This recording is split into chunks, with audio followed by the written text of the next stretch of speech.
ഇന്ന് എൻ്റെ വേഷത്തിൽ ചെറിയൊരു വ്യത്യാസം കാണാം. രാവിലെ കുളിച്ചൊരുങ്ങി അമ്പലത്തിലേക്ക് പോകാനുള്ള പുറപ്പാടാണ്. ഈ സെറ്റ് മുണ്ടിൽ എന്നെ എങ്ങനെയുണ്ടെന്നൊന്ന് കമൻറ്റ് ചെയ്യണേ ഗൈസ്. അപ്പോൾ ഇന്ന് കന്നിമാസത്തിലെ ആയില്യാണ്. ഞാനിന്ന് പറയുന്നത് ഇത് വ്യാഴാഴ്ച എടുത്ത വീഡിയോ ആണ്. നിങ്ങളിത് കാണുമ്പോൾ വെള്ളിയാഴ്ച ആയിട്ടുണ്ടാവും. അപ്പോൾ ഞാനങ്ങനെ അമ്പലത്തിലോട്ട് പോവുകയാണ്. നാഗപൂജയ്ക്കാണ് പോകുന്നത്. ഞാൻ സംഭവം ഇതുവരെ കണ്ടിട്ടില്ല. അങ്ങനെ നമ്മൾ പോയി തറവാട്ടമ്പലത്തിലേക്കാണ് പോകുന്നത് കേട്ടോ.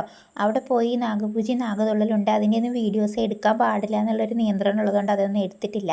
പിന്നെ ഗണപതി ഹോമത്തിൻ്റെ പ്രസാദവും പായസമൊക്കെ കിട്ടി. അങ്ങനെ ഞങ്ങളെല്ലാം വാങ്ങിച്ച് ഒരു 11 മണിയോടെ തിരിച്ചു വന്നു കേട്ടോ. ഇന്നൊന്നും കഴിക്കാതെ പോയതുകൊണ്ട് ഭയങ്കര വിശപ്പ്, വയർ എന്നെ ചീത്ത വിളിക്കാൻ തുടങ്ങി. അങ്ങനെ ഒരു ദോശയും കടലക്കറിയൊക്കെ ഉണ്ടായിരുന്നു, അതെടുത്ത് കഴിച്ച് ഞാൻ അലക്കാനായിട്ട് ഇറങ്ങി. അലക്കലും എല്ലാ പരിപാടിയും കഴിഞ്ഞ് നോക്കിയപ്പോഴേക്കും മുറ്റം നിറച്ച് കരിയില വീണിട്ടുണ്ട്. അപ്പോൾ ഇന്ന് നല്ല കാറ്റായിരുന്നു രാവിലെ മുതൽക്ക് തന്നെ. അപ്പോൾ അതുകൊണ്ട് തന്നെ നിറയെ കിടക്കുന്നുണ്ട്. അപ്പോൾ എനിക്ക് നല്ലൊരു മുട്ടൻ പണിയാണ് കാറ്റ് തന്നേക്കുന്നത് കേട്ടോ. അങ്ങനെ എൻ്റെ എല്ലാ പരിപാടികളും കഴിഞ്ഞിട്ട് ഞാൻ അകത്തോട്ട് കയറി. അപ്പോൾ ഇന്നത്തെ വീഡിയോ ഇത്രയേ ഉള്ളൂ. വീണ്ടും നമുക്ക് നാളെ കാണാം. Okay, by.